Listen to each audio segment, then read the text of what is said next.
Hello friends, ఎవరైతే govt jobs కోసం wait చేస్తున్నారో వాళ్ళ కోసం ఇది ఒక మంచి సువర్ణ అవకాశం అండి.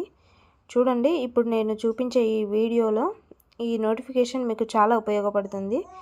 ఏ స్టేట్ వాళ్ళైనా కూడా మీరు అందరూ కూడా అప్లై చేసుకోవచ్చు. ఇది ఆర్ఆర్బి నోటిఫికేషన్. ముందుగా మనం ఏదైతే డిస్క్రిప్షన్లో లింక్ ఇచ్చామో ఆ లింక్ పైన మీరు క్లిక్ చేయండి. సో అలా ఓపెన్ కాగానే మనకి ఇక్కడ డీటెయిల్స్ అన్నీ క్లియర్గా ఉన్నాయి. ఇది ఆర్ఆర్బి గ్రూప్ డి రిక్రూట్మెంట్ అండి, 2006. టోటల్ పోస్టులు మొత్తం 22,000 పోస్టులు ఉన్నాయి. సో ఇది ఏంటి అంటే టోటల్ కూడా లెవెల్ 1 నోటిఫికేషన్. అండ్ ఈ company RRB railway recruitment board అనేది రిక్రూట్ చేస్తుంది. సో పోస్ట్ నేమ్ అని వచ్చేసి group D post. Number of posts 22,000 post. Official వెబ్సైట్లో మనకు ఈ అడ్వర్టైజ్ నెంబర్ ఏంటి అంటే CEN 9/2025. సో ఈ పోస్ట్కి వచ్చేసి శాలరీ మనకు 18,000 శాలరీ ఉంటుందండి. అండ్ క్వాలిఫికేషన్ వచ్చేసి ITI and 10th. Age limit 18 to 33 years. And age relaxation also they. Starting date of application 20th January 26. And last date of online application February 28th. Official website మనకి ఇక్కడ ఇచ్చేసామండి. ఇది click చేస్తే మీకు direct official వెబ్సైట్కి వెళ్ళిపోతారు. And ఇక్కడ పోస్టులు మనకి ఇందులో ఏమేమి పోస్టులు ఉన్నాయి, ఈ 22,000 పోస్టులు ఉన్నాయి కదా, అందులో ఏమేమి పోస్టులు ఉన్నాయంటే అసిస్టెంట్ ట్రాక్ మెషిన్ 600 పోస్టులు, assistant bridge 600 post, track maintainer group 4 11,000 post, assistant PWA 300 post, assistant TRD 800 post, assistant loco shed 200 electrical, and assistant operations electrical 500 post, and assistant TL and AC 50 post, and assistant CNW 1,000 and post, pointsman 5,000, assistant SNT 1,500. so total 22,000 post. And eligibility, so ఈ అన్ని పోస్టులకు కూడా మనకు eligibility ఏంటి అంటే కొన్ని పోస్టులకు ITI అవసరం. అండ్ రిమైనింగ్ కొన్ని పోస్టులకి 10th పాస్ మన క్వాలిఫికేషన్తో సరిపోతుంది. అండ్ ఏజ్ లిమిట్ వచ్చేసి 18 years and 33 years. So application fees అనేది మనకు అఫీషియల్ వెబ్సైట్లో ఉంటుంది, మనం చెక్ చేసి చెప్తాను. సో ఇక్కడ మనకు షార్ట్ నోటిఫికేషన్ ఇక్కడ క్లిక్ చేసామనుకోండి, మనకు ఈ అఫీషియల్ వెబ్సైట్ అనేది మనకు వచ్చేస్తుంది. సో ఇక్కడ చూడండి, ఇది level 1 post, total level 1 and centralized employment notice 9 and 25. So and మనకు టోటల్ శాలరీ వచ్చేసి 18,000 ఉంటుంది. అండ్ అలవెన్సెస్ కూడా మనకు ఉంటాయి, సిడిసిస్.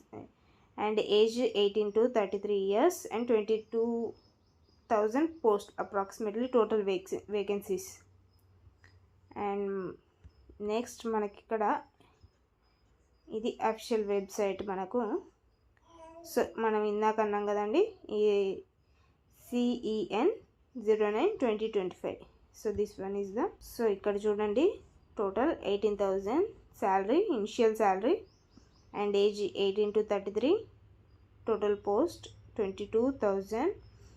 And application date, opening date వచ్చేసి 21/1/2026, క్లోజింగ్ డేట్ వచ్చేసి 22/2026. అండ్ రివైజ్ డేట్స్ 31 నుంచి 3 March వరకు. అండ్ ఇంపార్టెంట్ నోట్ ఏంటి అంటే ఎవరైనా మీరు మనీ ఇస్తే మేము జాబ్ ఇప్పిస్తాము అని ఎవరైనా ఫాల్స్ ప్రామిసెస్ చేస్తే మాత్రం అస్సలు నమ్మకండి. ఇది టోటల్ కూడా రిక్రూట్మెంట్ అంతా కూడా process RRB exam fully computerized exam రాస్తేనే మీరు క్లియర్ అవుతేనే మీకు పోస్ట్ వస్తుంది. వేరే ఏ ఆశ పెట్టినా కూడా పోస్ట్ అనేది రాదండి. సో అది మాత్రం చెక్ చేసుకోండి. సో ఇదే ఇక్కడ హిందీలో కూడా ఉంటుంది, ఎవరైనా హిందీలో కావాలనుకున్నప్పుడు ఆ నోటిఫికేషన్ చదవండి. ఈ age relaxation, age limit and details అనేది మనకి ఇక్కడ క్లియర్గా ఇచ్చాడండి. The lower and upper age limits indicated for the post, ఏవైతే పోస్టులు ఉన్నాయో అవన్నీ కూడా ఇక్కడ మనకు క్లియర్గా డిక్లేర్ చేస్తారండి. 18 to 30 is the minimum and maximum age, lower and upper age. And SC ST 5 years relaxation. And OBC non క్రిమి layer 3 years relaxation. And ex-servicemen who put in more than 6 months service after attention is 3 years for unreserved, OBC for 6 years and SC/ST 8 years. So these are ex-servicemen for, and persons with benchmark disabilities 10 years and OBC 13 years, SC/ST 15 years. So ఇలా age relaxation also there. So ఎవరైనా కూడా ఈజీగా మనం apply చేసుకోవచ్చండి ఈ పోస్టులకి. And examination fee ఎలా ఉంటుంది అంటే, ఫీ వచ్చేసి మనకు కేటగిరీస్ అనేది for all the candidates except the fee concession categories mentioned below serial number 2. So out of this fees 500 మనం పే చేస్తే మనకు 400 అనేది ఆటోమేటిక్గా మనకు రీఫండ్, ఆఫ్టర్ ఎగ్జామ్ మనకు రీఫండ్ వచ్చేస్తుంది. And for PWD and female transgender ex servicemens వీళ్ళందరికీ కూడా ఏంటి అంటే 250 rupees fee and 250 rupees total కూడా మనకు రీఫండ్ అనేది వచ్చేస్తుంది. This fee 250 shall be refunded in due course duly deduced by the charges are applicable and the so after exam so total refund అనేది వచ్చేస్తుంది. ఈ రీఫండ్ అనేది ఎప్పుడు వస్తుంది అంటే, only candidates who attend first stage CBT will get a refund on the examination fee as mentioned above. మనం ఎప్పుడైతే exam రాస్తామో ఆ ఎగ్జామ్ తర్వాత మనకు ఫీ అనేది రీఫండ్ వచ్చేస్తుంది. And mode of payments, so మనం ఈ ఫీ అనేది మనం ఎలా పే చేయాలి అంటే, online fee payments only through internet banking or debit card or credit cards or UPI will be accepted. And fee can be paid by candidates through online mode only. So any offline mode is not available. And applications received without the prescribed fee shall not be considered and will be summarily rejected. So ఏదైతే మనం fee pay చేయమో so ఆ applications అన్నీ కూడా reject అయిపోతాయి, అవి ఏవి కూడా consider అవ్వవు. సో నెక్స్ట్ ఇక్కడ మైనారిటీస్ మనకు ఇక్కడ ఆప్షన్ వస్తుంది కదండి. సో ఆ మైనారిటీస్లో ఎవరెవరు ఇంక్లూడ్ అవుతారంటే, Muslims and Christians, Sikhs and Buddhist, Jains. So వీళ్ళందరూ కూడా minority community declaration and economical EBC certificate some members అడుగుతారు కదా. So those whose annual family income less than 50,000. So ఈ ఎగ్జామ్ రిక్రూట్మెంట్ ప్రాసెస్ ఎలా ఉంటుందంటే, ఇదంతా కూడా candidate should apply only through online మోడ్లో మాత్రమే, అది కూడా official websites of any RRBs. So RRB official వెబ్సైట్లో మాత్రం మనం అప్లై చేసుకోవచ్చు. Candidates can apply to only 1 RRB and only 1 common online application. So మన టోటల్ కూడా కామన్ అప్లికేషన్ ఓన్లీ 1 అప్లికేషన్ చేయొచ్చు. And the selection of RRB once exercised shall be final, and application to more than 1 RRB is candidated lead to rejection of all the applications. So ఒక్క application కాకుండా మనం number of applications అనేది చేసామనుకోండి, so ఆ application అనేది కూడా reject అయిపోతాయి. So during the online application candidates will be asked to create an accounts. So ఏదైతే మనం అకౌంట్ క్రియేట్ చేస్తామో ఆ అకౌంట్లో మనం మన డీటెయిల్స్ అన్నీ కూడా క్లియర్గా ఇవ్వాలి. మెయిన్ మన నేమ్ కానీ, మన ఏజ్ కానీ, మన డేట్ ఆఫ్ బర్త్. సో ఇవన్నీ కూడా మనకు ఎడిట్ ఆప్షన్ అనేది పాసిబుల్ అవ్వవు తర్వాత. సో అవన్నీ మనం క్లియర్గా ఇవ్వాలన్నట్టు.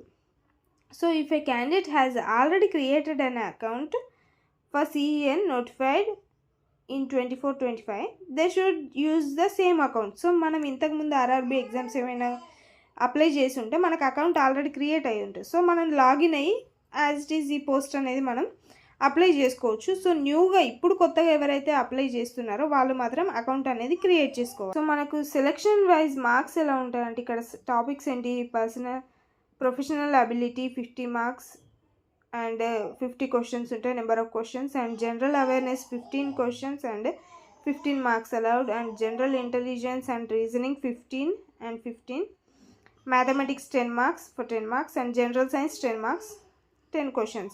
So total 100 questions and 100 marks for each question carrying 1 mark. So ikkada the section wise distribution given in the above table is only indicative and there may be some variations in actual question papers. There will be negative marking also there, and that is 1/3.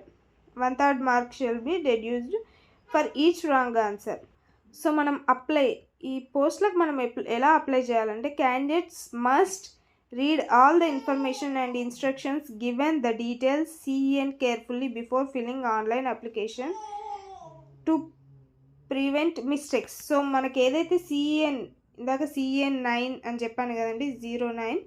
So అది ఏదైతే ఇచ్చాడో మనకు ఆ అప్లికేషన్లో ఇచ్చిన అన్ని details కూడా మనం క్లియర్గా తెలుసుకున్నప్పుడు, క్లియర్గా మనం రీడ్ చేసినప్పుడు మన అప్లికేషన్ ప్రాసెస్ అనేది మన స్మూత్గా వెళ్తుంది. సో నెక్స్ట్ ప్రాసెస్ ఏంటి, మనం ఒక అకౌంట్ని క్రియేట్ చేసుకోవాలి. అండ్ ఇంతకుముందు ప్రీవియస్గా అప్లై చేసిన వాళ్ళు ఉంటే వాళ్ళకి ఆల్రెడీ అకౌంట్ క్రియేట్ అయి ఉంటుంది. సో లాగిన్ అవ్వచ్చు అదే అకౌంట్లో. And create an account with RRBs. So ఎవరైతే అకౌంట్ క్రియేట్ చేసుకుంటారో వాళ్ళ కోసం candidate must first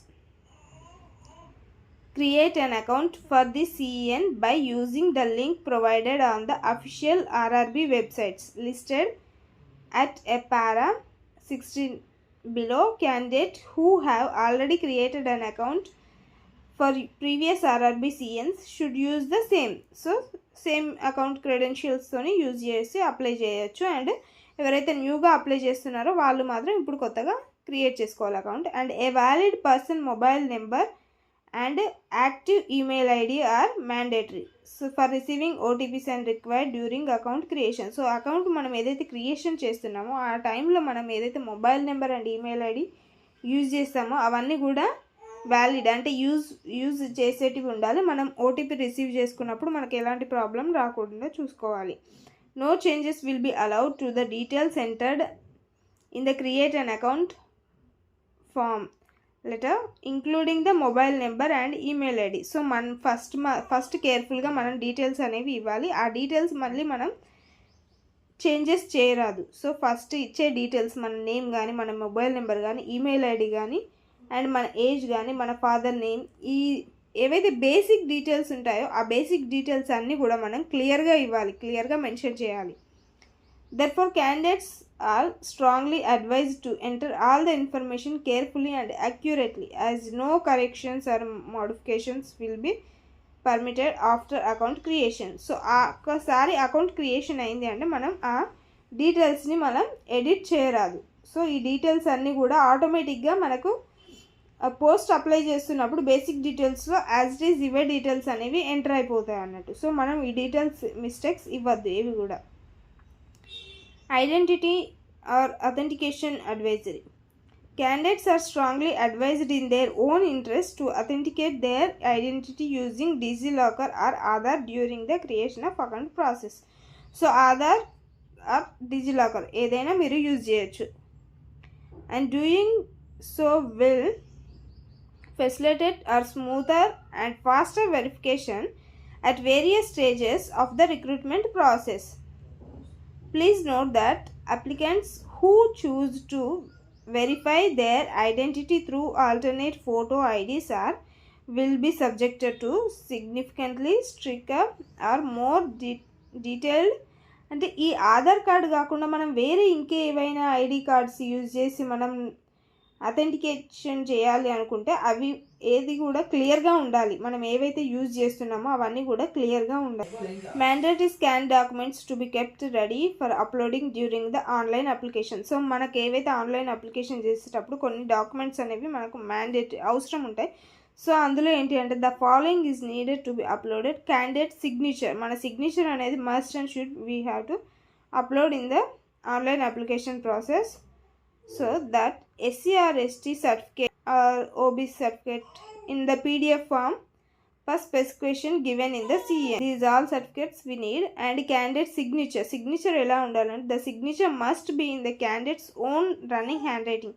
so running హ్యాండ్ రైటింగ్తో ఉండాలి. And use a black ink pen. Black ink పెన్తో వైట్ పేపర్ పైన మనం యూజ్ చేసి రాయాలి. The signature must be in running handwriting, that is cursive or joint letters, not in block or capital letters. Block letters and total capital letters లో మన name రాయకూడదు. and the signature should be clear and legible and entirely visible within a scanned area. So మనం ఏదైతే area scan చేస్తామో అందులో టోటల్గా మన name అనేది క్లియర్గా, మన సిగ్నేచర్ క్లియర్గా కనిపించాలి. అండ్ స్పెసిఫికేషన్స్ ఆఫ్ సిగ్నేచర్, మన సిగ్నేచర్ స్పెసిఫికేషన్స్ ఏంటి అంటే స్కాన్ చేసేటప్పుడు scan the signed paper using a minimum resolution of 100 dpi and image final format is JPG or JPEG only. and file size is between 30 KB to 49 KB, and image dimensions minimum 140 pixel width and 60 pixel height. So the scanned signature must be positioned within the designation scanned box.